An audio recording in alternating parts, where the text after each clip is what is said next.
గౌరవ పిసిసి అధ్యక్షులు రాష్ట్ర ముఖ్యమంత్రి వర్యులు శ్రీ రేవంత్ రెడ్డి గారు ఇప్పుడు మిమ్మల్ని ఉద్దేశించి ప్రసంగిస్తారు. మీడియా మిత్రులకు నమస్కారం.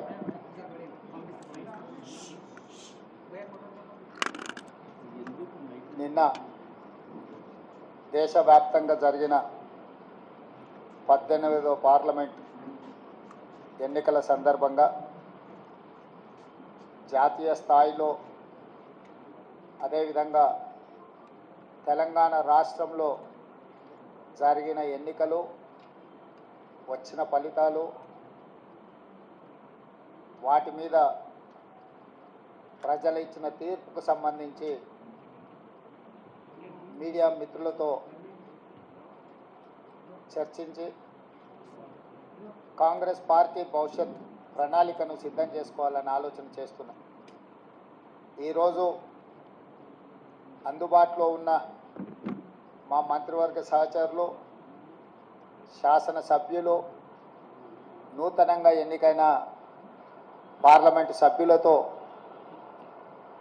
వచ్చిన ఫలితాలలో కాంగ్రెస్ పార్టీకి సంతోషకరమైన ఫలితాలు వచ్చినాయి. వాళ్ళందరితో కలిసి ఈ సంతోషాన్ని పంచుకోవడం జరిగింది. దేశవ్యాప్తంగా జరిగిన ఎన్నికల విషయంలో నాడు రాహుల్ గాంధీ గారు కన్యాకుమారి నుంచి కశ్మీర్ వరకు 150 రోజులు 4000 కిలోమీటర్లు సుదీర్ఘమైన పాదయాత్ర, ఆ తర్వాత మణిపూర్ నుంచి ముంబై వరకు వారి పర్యటనలు, దేశవ్యాప్తంగా ప్రజాస్వామిక వాదులందరినీ ఏకం చేసి ముఖ్యంగా దళితులు, గిరిజనులు, మైనారిటీలు, మహిళలు, విద్యార్థులు, నిరుద్యోగ యువకులు, ప్రజాస్వామిక వాదులందరినీ కూడా సమన్వయం చేసి నరేంద్ర మోడీ, భారతీయ జనతా పార్టీ నేతృత్వంలో నడుస్తున్న ఎన్డీఏ ప్రభుత్వం ప్రజా వ్యతిరేక నిర్ణయాలను, పరిపాలన వైఫల్యాలను దేశస్థాయిలో ప్రచారం కల్పించి ఎన్డీఏ కూటమికి ప్రత్యామ్నాయంగా ఇండియా కూటమిని ఏర్పాటు చేసి వీలైనంత మేరకు సహకరించిన వాళ్ళందరినీ సహకారం తీసుకొని సమన్వయం చేసుకొని ఏఐసిసి అధ్యక్షుడు మల్లికార్జున్ ఖర్గే గారు, శ్రీమతి సోనియా గాంధీ గారు, రాహుల్ గాంధీ గారి యొక్క పాదయాత్ర సృష్టించిన ప్రభావాన్ని ప్రజలకు చేరవేయడం ద్వారా ఎన్నికలను నిర్వహించడం జరిగింది. ఈ ఎన్నికలలో మొదటగా తెలంగాణ రాష్ట్రంలో జరిగిన ఎన్నికలను మనం చర్చించుకొని ఆ తర్వాత జాతీయ స్థాయి ఎన్నికల మీద మనం విశ్లేషణ చేసుకుందాం. 2023 డిసెంబర్ 3 నాడు వచ్చిన ఫలితాలలో 64 శాసనసభ నియోజకవర్గాలలో కాంగ్రెస్ పార్టీని గెలిపించి ఒక్క శాసనసభలో సిపిఐని మా ఎన్నికల పొత్తులో భాగంగా కొత్తగూడెంలో గెలిపేయడం జరిగింది.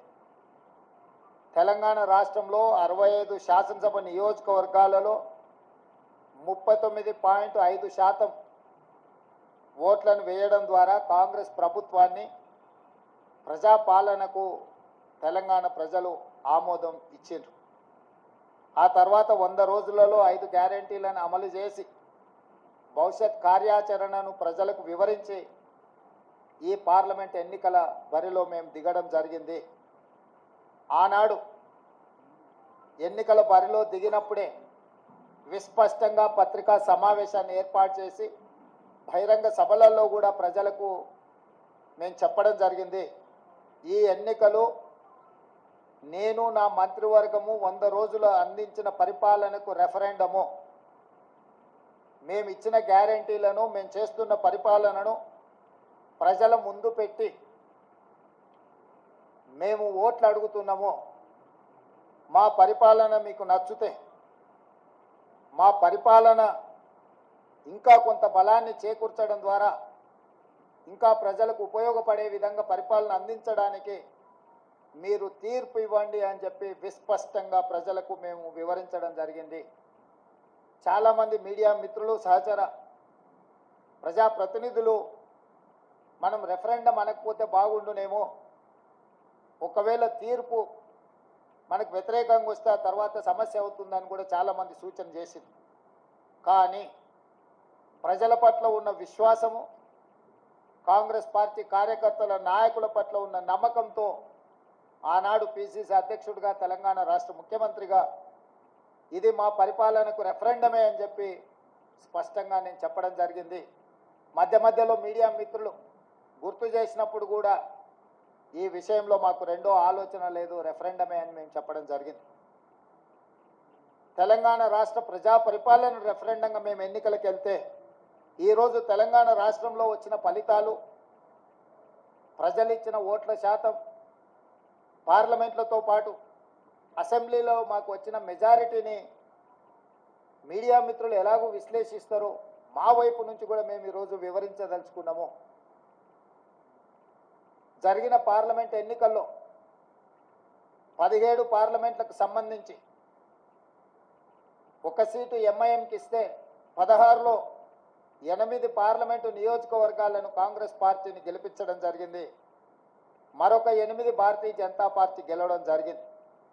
మా 8 పార్లమెంటు నియోజకవర్గాల ఫలితాలు దాదాపుగా 41% ఓట్లు కాంగ్రెస్ పార్టీకి రావడం జరిగింది.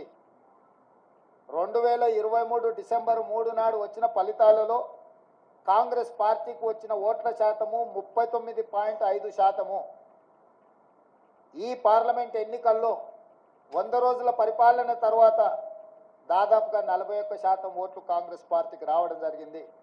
ఓట్ల శాతంలో ప్రజలు రెఫరెండం ద్వారా మా పరిపాలన బాగుందనడమే కాదు, మమ్మల్ని మెచ్చుకొని అసెంబ్లీ ఎన్నికల్లో ఇచ్చిన ఓట్ల శాతానికంటే అధిక ఓట్ల శాతాన్ని ప్రజలు మాకు ఇవ్వడం ద్వారా, ఆశీర్వదించడం ద్వారా మా పరిపాలన పట్ల ప్రజలు సంతృప్తి వ్యక్తం చేసిండ్రు అని చెప్పి నేను భావిస్తున్నాను.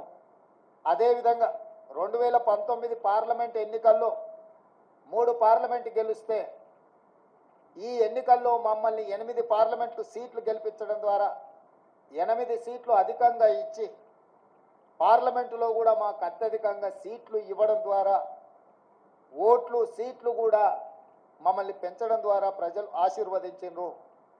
ఇదే కాకుండా మూడవ విశ్లేషణ, 119 శాసనసభ నియోజకవర్గాలలో ప్రజలు ఓట్లేస్తే విస్పష్టంగా ఆనాడు 64 సీట్లు ఎట్లయితే మెజారిటీ వచ్చిందో ఈరోజు 64 సీట్లలో మెజారిటీ రావడమే కాకుండా కంటోన్మెంటు మేము ఓడిపోయి బీఆర్ఎస్ గెలిచిన సీటులో కాంగ్రెస్ పార్టీకి 13,206 ఓట్ల మెజారిటీ ఇచ్చి 65వ స్థానాన్ని కూడా కాంగ్రెస్ పార్టీకి ఇవ్వడం ద్వారా ఆనాడు ఇచ్చిన 64 సీట్ల కంటే ఇంకొక సీటును అదనంగా ఇచ్చి కాంగ్రెస్ పార్టీని అసెంబ్లీలలో కూడా 65 సీట్ల తీర్పు ద్వారా మా రెఫరెండంని ప్రజలు సమర్థించిండ్రు, మాకు అనుకూలంగా ఓట్లేసి గెలిపించిండ్రు. కాంగ్రెస్ పార్టీ అధ్యక్షుడిగా, ముఖ్యమంత్రిగా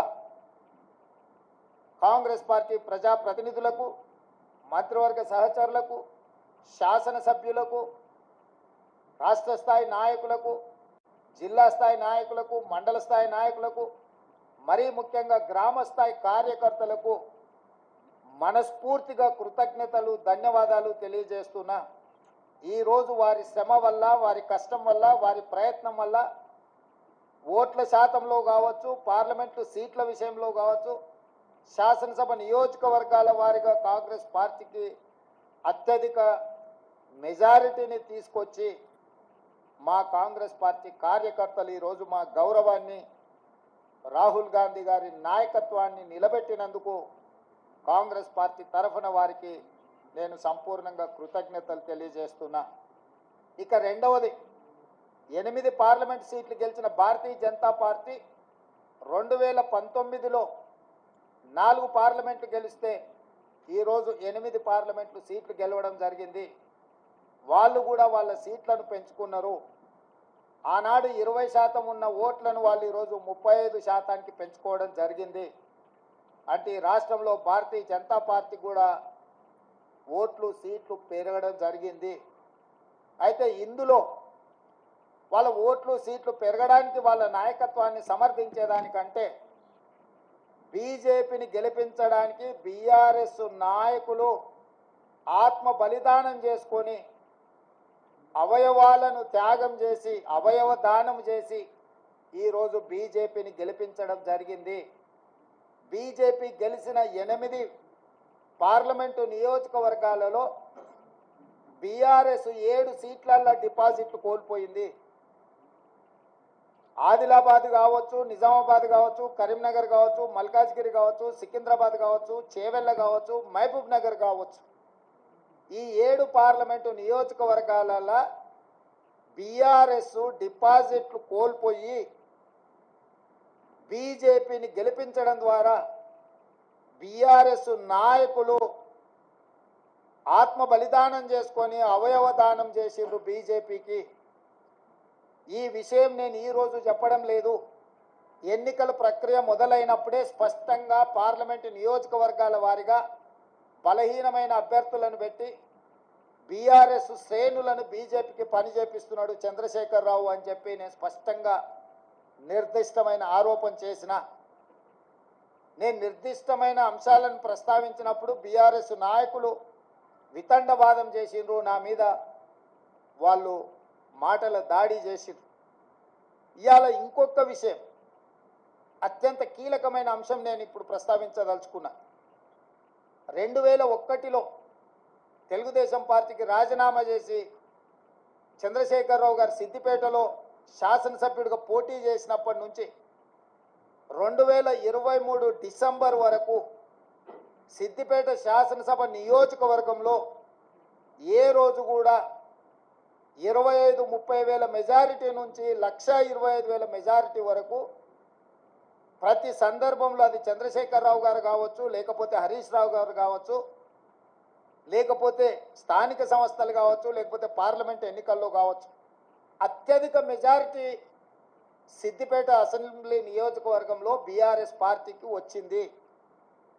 కానీ ఈ పార్లమెంట్ ఎన్నికల్లో హరీష్ రావు గారు సిద్దిపేటలో పూర్తి తన ఓట్లను బీజేపీకి బదిలీ చేసిండు.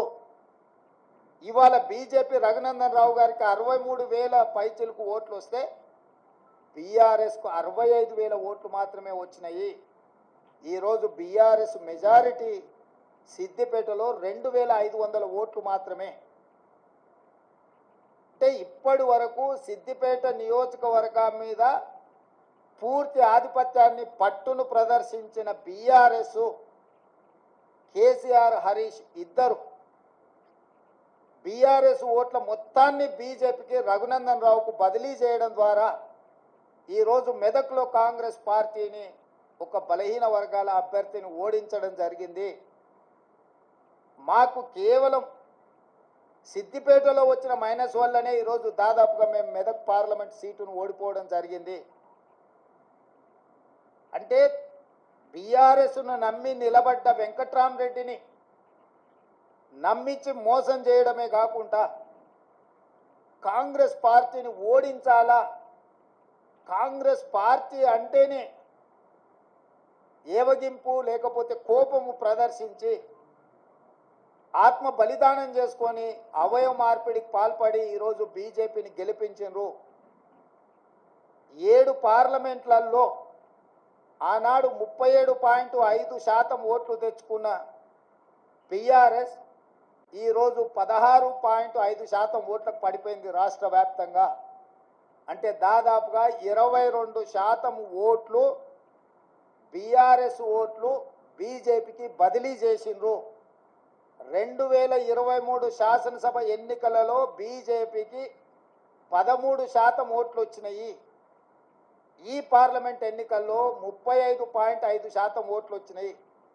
సరిగ్గా బీజేపీ ఓట్లు 22.5% పెరిగితే బీఆర్ఎస్ ఓట్లు 37.5% నుంచి 16.5%కి పడిపోయినాయి అని అంటే సరిగ్గా 21%, 22% ఓట్లు బీఆర్ఎస్ వాళ్ళు బీజేపీకి బదిలీ చేసిండ్రు.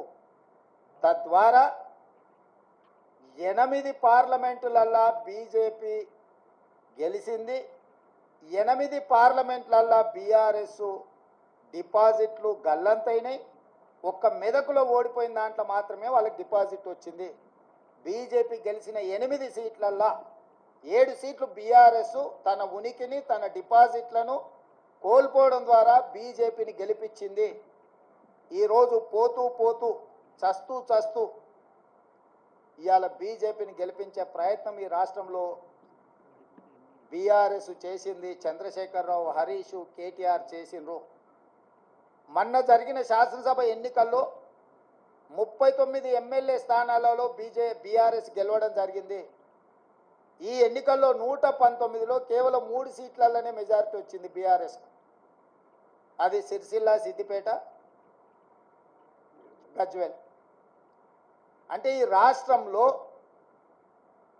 బీఆర్ఎస్ నాయకుల యొక్క ఆత్మగౌరవాన్ని, బీఆర్ఎస్ యొక్క శాసనసభ్యుల ఆత్మగౌరవాన్ని బీజేపీకి కేసీఆర్, కేటీఆర్, హరీష్ రావు తాకట్టు పెట్టిండ్రు. పూర్తిగా ఓట్ల బదలాయింపు, పూర్తిగా ఎన్నికల ఫలితాలను బీజేపీకి అనుకూలంగా మార్చి ఈరోజు కేసీఆర్ కుటుంబము రాజకీయ అరాచకానికి పాల్పడ్డారు. ఇది తెలంగాణ సమాజం అంతా గమనించాలి. ప్రజాస్వామికవాదులు, సెక్యులర్ ఫోర్సెస్ అందరూ కూడా ఈరోజు ఈ అంశాన్ని గమనించాలి అని చెప్పి కాంగ్రెస్ పార్టీ కోరుతున్నది. ఈ రకంగా ఈ తెలంగాణ రాష్ట్రంలో తనంతల తానే అంతర్ధానం అయిపోయి ఈరోజు బీజేపీని గెలిపించడానికి చంద్రశేఖరరావు గారు ఒక దురాగతానికి పూనుకున్నాడు అని అంటే ఈరోజు మనం అర్థం చేసుకోవాలి. కేటీఆర్ గారు నిన్న అంటున్నారు ఫినెక్స్ లాగా మనం ఇప్పుడు బూడిదైన నాయన మళ్ళీ పుట్టేది ఏం లేదు, ఇక బూడిదే మీకు మిగిలింది. ఆ బూడిద తీసుకెళ్ళి మీ బావకు మీ నాయనకి ఇద్దరికి బుయ్యి ముఖానికి సరిపోతుంది, గాడికి మీ కథ సుఖాంతం అయిపోతుంది. చరిత్రలో ఆ పార్టీ పుట్టినప్పటి నుంచి ఈ రోజు వరకు పార్లమెంటులో ప్రాతినిధ్యం లేకుండా ఉన్నది ఇది మొదటిసారి. ఇంత అచేతనావస్థలో ఇంత దుర్భరమైన పరిస్థితి బీఆర్ఎస్కు దాపురించిందంటే చంద్రశేఖరరావు గారి నాయకత్వము, కేసీఆర్ కుటుంబాన్ని ఏ రకంగా తెలంగాణ సమాజం గమనిస్తుందో వాళ్ళిద్దరు ఆలోచన చెయ్యాలి. అందుకే ఈ 6 నెలల్లో మా పార్టీ మీద, మా ప్రభుత్వం మీద, మా నాయకత్వం మీద, మా నాయకుల మీద, ఢిల్లీలో ఉండే అధిష్టానం మీద వాళ్ళు ఎన్నో రకాల ఆరోపణలు చేసిండ్రు. ఈ ఆరోపణల నేపథ్యంలో బీఆర్ఎస్కు ఒక గుండు సున్నా ఇచ్చారు తెలంగాణ ప్రజలు. ఇప్పటికైనా చంద్రశేఖరరావు గారు, హరీష్ రావు గారు, తారక రామారావు గారు ఆలోచన చేయాలి.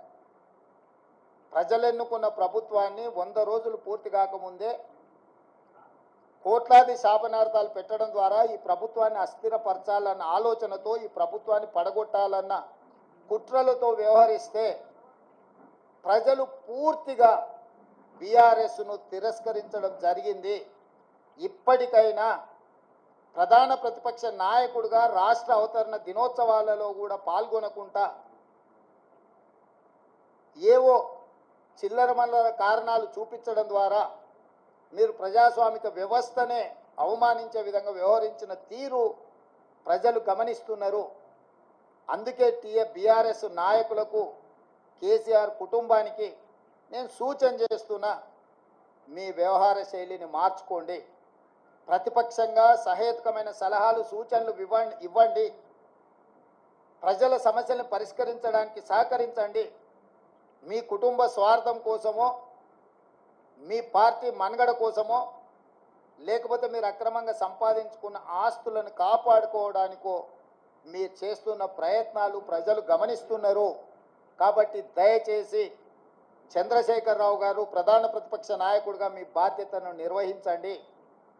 హరీష్ రావు గారు, మీరు ఆత్మహత్య చేసుకోవడం ద్వారా కాంగ్రెస్ పార్టీని ఓడించినామని మీరు అనుకుంటున్నారేమో. మీరు ఆత్మాహుతి దళాలుగా మారి కాంగ్రెస్ పార్టీని దెబ్బతీయాలన్న ఆలోచన ఏదైతే చేస్తుండ్రో ఇది చివరికి మీ ఉనికి, మీ మనుగడ ఈ రాష్ట్రంలో, ఈ దేశంలో లేకుండా, చట్టసభలలో లేకుండా కనుమరుగైపోతారు, కాలగర్భంలో కలిసిపోతారు. ఇట్లాంటి కుట్రలను, కుతంత్రాలను తెలంగాణ సమాజం గమనిస్తుంది. గమనించవలసిందిగా నేను కోరుకుంటున్నాను తెలంగాణ రాజకీయాలలో. అదేవిధంగా కేంద్ర రాజకీయాల దగ్గరికి వస్తేనే కేంద్రంలో 2014లో Bharatiya Janata party election manifesto మీద 10 మంది నాయకుల ఫోటోలు పెట్టి ఓట్లు అడిగినారు. 2019లో 3-4 నాయకుల ఫోటోలు పెట్టి ఓట్లు అడిగినారు. భారతీయ జనతా పార్టీ విధానం మీద, భారతీయ జనతా పార్టీ సిద్ధాంతాల మీద, భారతీయ జనతా పార్టీ ఎన్నికల మేనిఫెస్టో మీద 2014, 2019 ఎన్నికలు జరిగినాయి. ఒకసారి 2014లో 273 సీట్లు వచ్చినాయి, 2019లో 303 సీట్లు వచ్చినాయి. అంటే సంపూర్ణమైన మెజారిటీ భారతీయ జనతా పార్టీకి ఆనాడు దేశ ప్రజలు ఇవ్వడం జరిగింది. 2024 పార్లమెంట్ ఎన్నికల్లో పార్టీని పక్కన పెట్టిండ్రు, సమిష్టి నాయకత్వాన్ని పక్కన పెట్టిండ్రు. మోడీ గ్యారంటీ అని చెప్పి ఏక వ్యక్తి నాయకత్వంలో ఒకే ఒక వ్యక్తి, అది మోడీ గ్యారంటీ అని చెప్పి ప్రజల దగ్గరికి వెళ్ళారు. మోడీ గ్యారంటీ మీదనే మొత్తం ఎన్డీఏ కూటమి యొక్క ఎన్నికల ప్రచార సరళిని నడిపించిండ్రు. 303 సీట్లున్న బీజేపీ 240 సీట్లకు పడిపోయింది. అంటే మోడీ గ్యారంటీని ఈ దేశ ప్రజలు తిరస్కరించిండ్రు. మోడీ గ్యారంటీకి ఉన్న వారంటీ అయిపోయింది. ఇక మోడీ కాలం చెల్లిపోయిండు అని చెప్పి దేశ ప్రజలు తీర్పిచ్చిండ్రు. దానికి సంబంధించి ఈ ఎన్నికల్లో బీజేపీకి ఎన్డీఏకు 42.9% ఓట్లు వస్తే ఇండియా కూటమికి 41.1% ఓట్లు వచ్చినాయి. దాదాపుగా సరి సమానంగా ఓట్ల శాతం వచ్చింది. సీట్లు కూడా దాదాపుగా పోటీ పడే విధంగా రావడం జరిగింది. జాతీయ రాజకీయాలలో నా విశ్లేషణ, నా డిమాండ్ ఒక్కటే. మోడీ గ్యారంటీ మీద ఎన్నికలకు వెళ్ళిన భారతీయ జనతా పార్టీ మోడీ గ్యారంటీని ప్రజలు తిరస్కరించారు. మోడీ గ్యారంటీకి ఉన్న వారంటీ పూర్తయిపోయింది, కాలం చెల్లిపోయింది. కాబట్టి ఈ దేశ ప్రజలు మోడీ గారిని తిరస్కరించారు. తక్షణమే నరేంద్ర మోడీ గారు ప్రధానమంత్రి పదవికి రాజీనామా చేసి మళ్ళీ ప్రధానమంత్రి పదవి చేపట్టకూడదు. ఎందుకంటే ఆయన నాయకత్వాన్ని, ఆయనను చూపించే ఓట్లు అడిగినరు ప్రజలు. ఆయన నాయకత్వాన్ని, ఆయన గ్యారంటీని తిరస్కరించారు. కాబట్టి 140 కోట్ల ప్రజల యొక్క తిరస్కారానికి లోనైన నరేంద్ర మోడీ ప్రధానమంత్రి పదవి చేపట్టకూడదు. ఇది 4 కోట్ల తెలంగాణ ప్రజల తరఫున కాంగ్రెస్ పార్టీ నాయకుడిగా నేను డిమాండ్ చేస్తున్నా. సరే, ఎన్డీఏ కూటమిలో ఇంకెవరైతారు? ఎన్డీఏ కూటమికి మెజారిటీ వచ్చినప్పుడు వాళ్ళు ఏం నిర్ణయాలు తీసుకుంటారు పక్కన పెడితే, మోడీ గ్యారంటీ మీద ఏక వ్యక్తి చూపించి మీరు ఓట్లు ప్రజల దగ్గరికి వెళ్తే ఆ ఏక వ్యక్తిని ప్రజలు తిరస్కరించారు. కాబట్టి భారతీయ జనతా పార్టీ నరేంద్ర మోడీ గారిని రాజీనామా అడగాలి, రాజీనామా చేయించాలి. నరేంద్ర మోడీ గారు హుందాగా, విలువలు కలిగిన రాజకీయ నాయకుడిగా, సమాజానికి ఆదర్శంగా నిలబడే వ్యక్తిగా ప్రధానమంత్రిగా రాజీనామా చేసి హుందాగా వారు తప్పుకుంటే వారికి గౌరవం ఉంటుంది. లేదు, నేను ఇట్లనే ప్రధానమంత్రికి కొనసాగుతా, 3వసారి ప్రమాణ స్వీకారం చేస్తా, కుట్రల కుతంత్రాలకు నేను తెరలేపుతానని నరేంద్ర మోడీ గారు అంటే, వారు చెప్పుతున్న విలువలతో కూడుకున్న రాజకీయాలు చెప్పడానికే తప్ప పాటించడానికి లేదు అని చెప్పి ఈ దేశ ప్రజలు నరేంద్ర మోడీ గారిని తిరస్కరించబోతున్నారు. కాబట్టి భారతీయ జనతా పార్టీ ఇప్పటికైనా ఏక వ్యక్తి, అదేవిధంగా అప్రజాస్వామికంగా వ్యవహరించే తీరును మానుకోవాలి. ప్రజలిచ్చిన తీర్పును భారతీయ జనతా పార్టీ గౌరవించాలి అని చెప్పి కాంగ్రెస్ పార్టీ డిమాండ్ చేస్తుంది.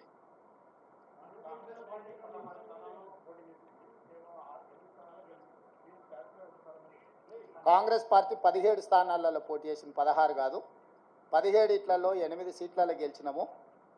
ఫలితాలు అనుకూలంగా అనుకున్న దానికంటే ఎక్కువనే వచ్చినాయి. కానీ మేము ఎంతైతే కావాలనుకుంటున్నామో, మా అభిమానులు ఎంతైతే ఫలితాలు మాకు అనుకూలంగా ఉండాలనుకున్నారో ఆ స్థాయిలో లేవు. కాబట్టి ఇప్పటి వరకు 18 గంటలే పనిచేసినాం. ఇంకా ఒక 2 గంటలు అదనంగా పనిచేసి ప్రజల్ని మెప్పించడానికి, ప్రజా పాలన అందించడానికి మేము ప్రయత్నం చేస్తాం. మల్కాజ్గిరిలో సిట్టింగ్ స్థానము ఓడిపోయినాము. అదేవిధంగా అదే మల్కాజ్గిరిలో ఉన్న కంటోన్మెంట్ శాసనసభను ఈరోజు లేని సీటును మేము గెలుచుకోవడం జరిగింది. ఇవన్నీ కూడా ప్రజా తీర్పులో భాగము. ప్రజలు ఏ తీర్పు ఇచ్చినా శిరస వహించవలసిన బాధ్యత మా మీద ఉన్నది. అవును, ఓడిపోయింది. నిజమే కదా, నిజమే కదా. అవును, ముఖ్యమంత్రి రాష్ట్రానికి, జిల్లాకు కాదు. పిసిసి అధ్యక్షుడు కూడా రాష్ట్రానికి. రాష్ట్రంలో ఏ సీటు గెలిచినా ఏ సీటు ఓడినా అది నాదే బాధ్యత. ఈ పిసిసి అధ్యక్షుడిగా, రాష్ట్ర ముఖ్యమంత్రిగా రాష్ట్రం నలుమూలలో వచ్చే ఏ ఫలితాలైనా నేనే తీసుకోవాలి. ఈ విషయాన్ని మీరు హుజూరాబాద్ ఎన్నికలప్పుడు గుర్తు చేసిరు, హుజూర్ నగర్ ఎన్నికలప్పుడు గుర్తు చేసిండ్రు, నాగార్జున సాగర్ ఎన్నికలప్పుడు గుర్తు చేసిండ్రు, మునుగోడు ఎన్నికలప్పుడు కూడా గుర్తు చేసిండ్రు. ఇప్పుడు కూడా గెలుపు ఓటములు అన్నిటికీ నేనే బాధ్యుణ్ణి. ఇందులో ఓటమి ఒకరి ఖాతాలో రాసి గెలుపులు నా ఖాతాలో రాసుకునే తత్వం కానీ ఆలోచన కానీ నాకు లేదు. కాబట్టి ఇచ్చిన ఫలితాలు, వచ్చిన ఫలితాలు ఉగాది పచ్చడి లాంటివి. కొంత తీయగా ఉన్నది, కొంత చేదుగా ఉంది, కొంత పుల్లగా ఉంది. కాకపోతే ఓవరాల్గా పచ్చడి అనేది మంచిది. ఇప్పుడు వచ్చిన ఫలితాలను పిసిసి అధ్యక్షుడిగా, రాష్ట్ర ముఖ్యమంత్రిగా ఉగాది పచ్చడి లాగా నేను స్వీకరించదలుచుకున్నా.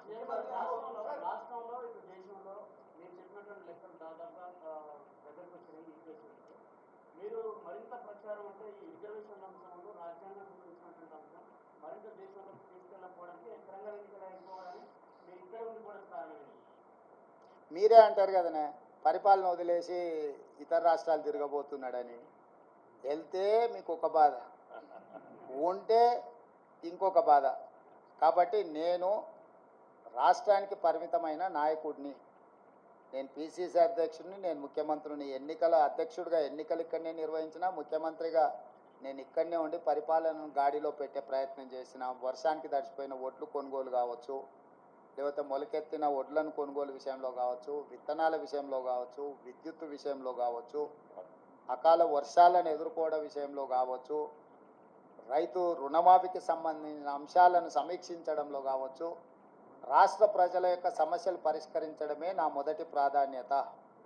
నా బాధ్యత రాష్ట్రానికి పరిమితం. రాష్ట్రంలో ఉండే సమస్యలు పరిష్కరించడం, రాష్ట్రంలో ఒక మంచి పరిపాలన అందించడమే నా బాధ్యత అనుకొని ఇక్కడికే పరిమితమైన.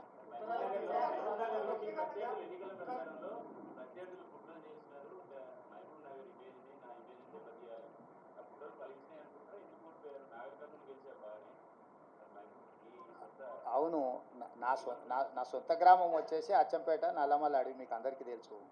కానీ నేను ముందే చెప్తున్నా మొదటి నుంచే, మా గ్రామంలో మొత్తం ఆ పార్లమెంట్లో ఉన్న దాంట్లో ఒక బూత్లో హైయెస్ట్ మెజార్టీ మా సొంత గ్రామంలో వచ్చింది. మల్లురవి గారు ఎంత ఎంత మెజారిటీ మా గ్రామంలో 1100 ఓట్లు వచ్చినాయంట. సో నేనేమంటున్నానంటే నా గ్రామము, నా ఊరు కాదు. కరెక్ట్. అందుకే సిట్టింగ్ ఎంపీ సీటున డిపాజిట్ కోల్పోయి టీఆర్ఎస్ ఓట్లు బదిలీ చేసింది. నేను చెప్పింది కుట్ర అదే. ఆ కుట్ర ఆ రోజు చెప్పినప్పుడు మీరు రేవంత్ రెడ్డి ఏదో బాధపడుతున్నాడు, రేవంత్ రెడ్డి ఏదో ముందే ఓటమిని అంగీకరించి మాట్లాడుతున్నాడని మీరే విశ్లేషణలు చెప్పారు లైవ్లల్లా. ఇప్పుడు నిజాం తేలింది కదా, మహబూబ్నగర్లో డిపాజిట్ పోయింది, చేవెళ్ళలో డిపాజిట్ పోయింది, సికింద్రాబాద్లో డిపాజిట్ పోయింది, మల్కాజ్గిరిలో డిపాజిట్ పోయింది, కరీంనగర్లో డిపాజిట్ పోయింది, నిజామాబాద్లో డిపాజిట్ పోయింది, ఆదిలాబాద్లో డిపాజిట్ పోయింది బీఆర్ఎస్ నాయకులకు. నేను చెప్పింది అదే కదా. వీళ్ళు పూర్తిగా ఓట్లు బదిలీ చేసి బీజేపీని గెలిపించడానికి బీఆర్ఎస్ కార్యకర్తల ఆత్మగౌరవాన్ని, నాయకులను బలిస్తున్నాడు అని చెప్పిన. ఇప్పుడు కూడా నేను విజ్ఞప్తి చేస్తున్న బీఆర్ఎస్ ఎమ్మెల్యేలకు, at the cost of your position, KCR బేరసారాలు చేసుకుంటున్నాడు బీజేపీ తోటి. ఇప్పటికైనా మీరు ఆలోచన చేసి, అదేమో అంటారు కదా, ఆత్మ ప్రబోధానుసారము మీరు నిర్ణయాలు తీసుకోండి.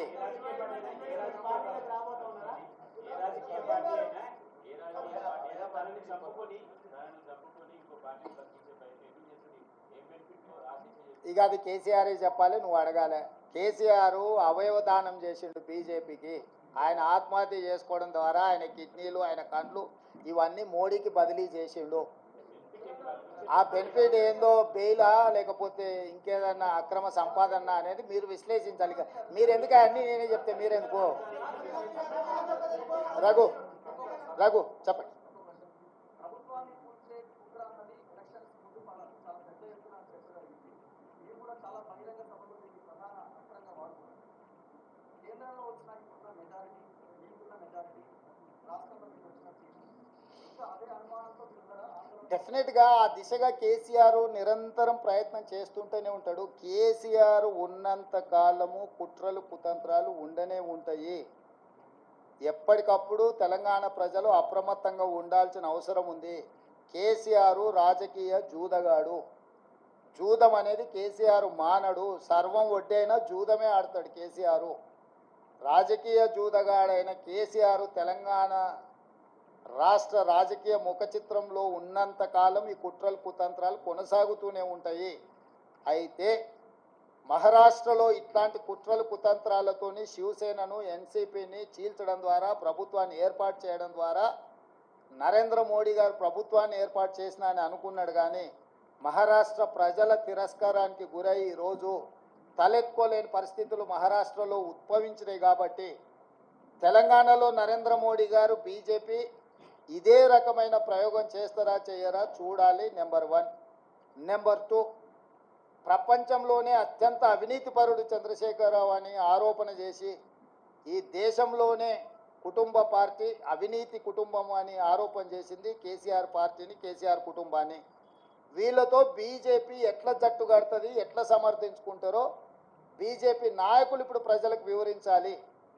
వీటన్నిటి నేపథ్యంలో ఈ అన్నిటిని విశ్లేషించడానికి ఇంకా కొంత సమయం పడుతుంది.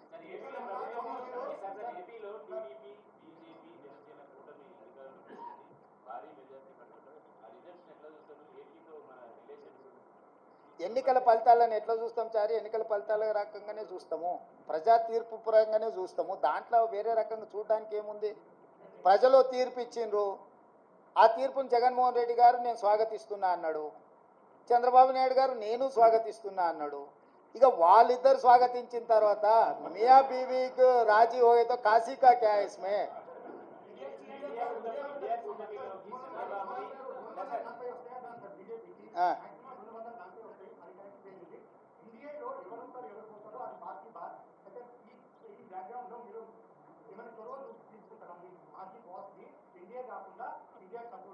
నీ సూచన ఏంది రాహుల్? ఏం చేస్తే బాగుంటుంది? లేదు, నీ సూచన ఏందంటూ అది ఒకవేళ నీ సూచన మా అందరి నాయకుల ముందు పెడతా. వాళ్ళందరూ కూడా రాహుల్ సూచన బాగుందంటే ఆ విధంగానే ముందుకు పోయి ఆ రాహుల్తో మాట్లాడదాం. ఏ ప్రభుత్వమైనా ఏర్పడినప్పుడు ఆహ్వానించినప్పుడు పార్టీలో చర్చించి నిర్ణయం తీసుకుంటాం. వ్యక్తిగా నేను నిర్ణయాలు తీసుకోవడానికి ఉండదు. పార్టీ సూచనల మేరకే నేను వ్యవహరించాల్సి ఉంటుంది. ఇది సిద్ధాంతపరంగా రాజకీయ పరంగా పార్టీ తీసుకోవాల్సిన నిర్ణయము. ఏ ప్రభుత్వం ఏర్పడ్డా స్నేహపూర్వకమైన వాతావరణంలో సమస్యలు పరిష్కరించుకుంటామని నేను ముందే చెప్పిన. ఈరోజు కూడా నేను ఆ మాటకు ఉన్నా. ఆంధ్రప్రదేశ్లో ఏ ప్రభుత్వం ఏర్పడ్డా ఆ ప్రభుత్వంతో సంప్రదింపులు చేపట్టి రాష్ట్ర సమస్యల్ని శాశ్వతంగా పరిష్కరించుకుంటాము. ఉమ్మడి క్యాపిటల్ చట్టపరంగానే సమస్య పరిష్కారం అయిపోయింది. హైదరాబాద్ నగరం ఇప్పుడు తెలంగాణకు రాజధాని. అంటే ఒక కీలకమైన సమస్య ఆల్రెడీ చట్టపరంగా పరిష్కారం అయింది. మిగతా ఆస్తుల పంపకాలకు సంబంధించి నీటి పంపకాలకు సంబంధించి ఉన్న సమస్యల్ని తప్పకుండా కూర్చుంటాం, చర్చించుకుంటాం, పరిష్కరించుకుంటాం. మాకేం బేసిజాలు లేవు. రాష్ట్రం యొక్క అభివృద్ధి, రాష్ట్రం యొక్క అభ్యున్నతి కోసము ఎవరితోనైనా చర్చించడానికి మేము సిద్ధంగా ఉన్నాం, పరిష్కరించుకుంటాం. ఏం ప్రభాకర్?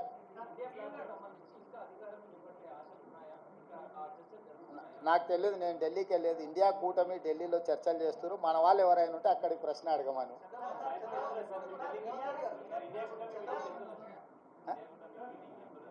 ఇండియా కూటమిలో జాతీయ నాయకులు ఆ కూటమిలో ఉన్న వివిధ భాగస్వాములనే ఇప్పటికి పిలిచిండ్రు. ఇంతవరకు అయితే ఆహ్వానం రాలేదు. ఏదైనా ఢిల్లీకి సూచన చేస్తే మీరు తప్పకుండా వెళ్తారు. క్యాబేసి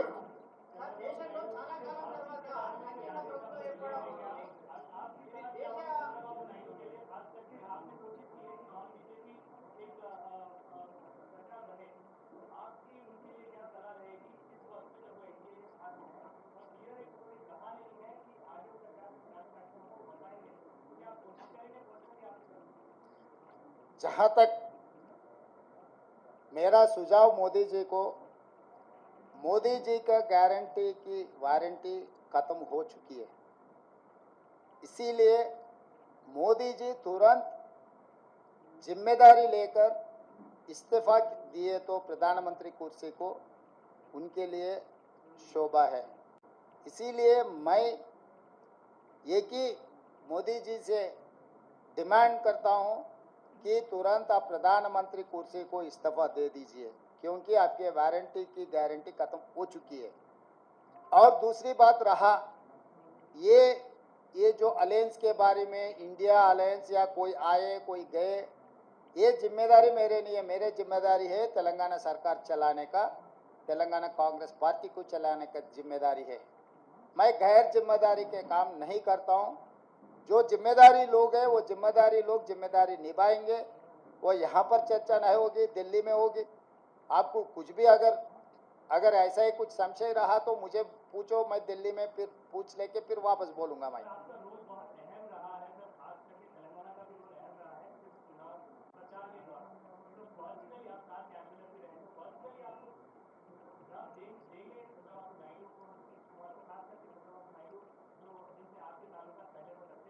अरे सबसे सबका ताल्लुकात है, कौन किससे पहचानते नहीं।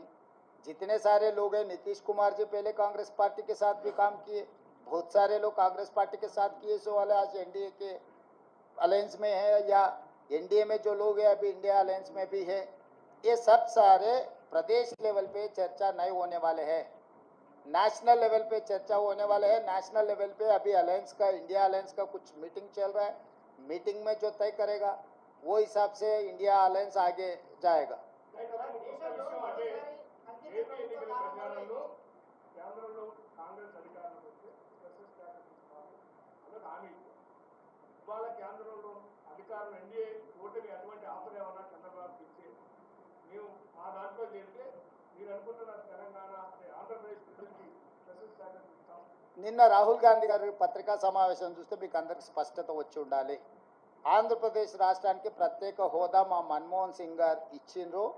మన్మోహన్ సింగ్ గారు ఇచ్చిన మాటకు, పార్లమెంటులో చేసిన చట్టానికి కాంగ్రెస్ పార్టీ కట్టుబడి ఉన్నదని రాహుల్ గాంధీ గారు విస్పష్టంగా ఆంధ్రప్రదేశ్కు హామీ ఇవ్వడం జరిగింది. ఇది చట్టబద్ధతతో కూడుకున్న హామీ, ఎన్నికల హామీ కాదు. అది 2014లోనే రాష్ట్ర పునర్విభజన చట్టంలో నాటి ప్రధానమంత్రి మన్మోహన్ సింగ్ గారు ఆంధ్రప్రదేశ్కు ప్రత్యేక హోదా ఇస్తామని చెప్పడం జరిగింది. నిన్న జరిగిన రాహుల్ గాంధీ గారు, మల్లికార్జున్ ఖర్గే గారు పత్రికా సమావేశంలో రాహుల్ గాంధీ గారు ఈ అంశాన్ని పునరుద్ఘాటించిండ్రు. మేము కట్టుబడి ఉన్నాము అని. ఎవరికైనా ఎలాంటి శశబిషలు, అనుమానాలు అక్కర్లేదు. ఆనాడు పార్లమెంటులో చేసిన చట్టానికి కాంగ్రెస్ పార్టీ కట్టుబడి ఉంది.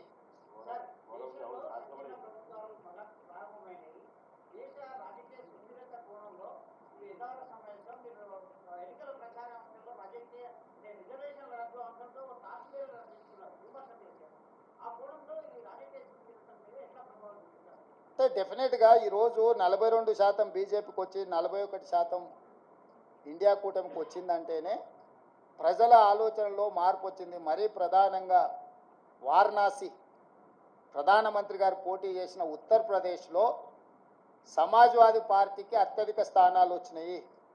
ఈరోజు సమాజ్వాదీ పార్టీ, కాంగ్రెస్ పార్టీ దాదాపుగా 40 పైగా సీట్లను సాధించడం జరిగింది. 37 స్థానాలు సమాజ్వాదీ పార్టీకి వచ్చినాయి, 7 కాంగ్రెస్ పార్టీకి వచ్చినాయి. అంటే దాదాపుగా 42 స్థానాలు సమాజ్వాదీ పార్టీ, కాంగ్రెస్ పార్టీ ఉత్తరప్రదేశ్లో గెలవడం జరిగింది. రెండవది ఫైజాబాద్ పార్లమెంట్. ఫైజాబాద్ పార్లమెంట్ అంటే అయోధ్య రామ మందిరం ఎక్కడైతే నిర్మించిందో ఆ పార్లమెంట్లో బీజేపీ ఓటమి చెందింది. అంటే రాముడి పేరు మీద ఎన్నికల ఓట్ల యాచక వృత్తి చేపట్టడాన్ని రాముడు కూడా క్షమించలేదు. రాముడి పేరు మీద యాచక వృత్తికి పాల్పడ్డ బీజేపీని అయోధ్య మందిరం ఉన్న అయోధ్య ప్రాంతంలో ఉన్న ఫైజాబాద్ పార్లమెంట్లో బీజేపీని ఓడించడం ద్వారా భారతీయ జనతా పార్టీ నాయకులకు దేవుడు కూడా గుణపాఠం చెప్పిండు. ఈ అంశాలన్నీ కూడా మన కళ్ళ ముందే జరిగినాయి. మోడీ గ్యారంటీ మీద ప్రజలు తీర్పిచ్చిండ్రు, మోడీ గ్యారంటీని తిరస్కరించిండ్రు. రాముడి తలంబ్రాల పేరు మీద ఓట్లు కొల్లగొట్టాలని చూస్తే రామ మందిరం నిర్మించిన అయోధ్య ఉండే పార్లమెంటు నియోజకవర్గం ఫైజాబాద్లోనే బీజేపీని ఓడించడం జరిగింది, ప్రజలు తిరస్కరించడం జరిగింది. కాబట్టి దేవుడి పేరు మీద ఓట్లు పొందాలన్న దురాశ బీజేపీకి మంచిది కాదు. ఇవన్నీ కూడా ప్రజలు ఇచ్చిన తీర్పు. ఈ తీర్పును దృష్టిలో పెట్టుకొని మనం అందరం కూడా భవిష్యత్ కార్యాచరణను నిర్ణయించుకోవాలి.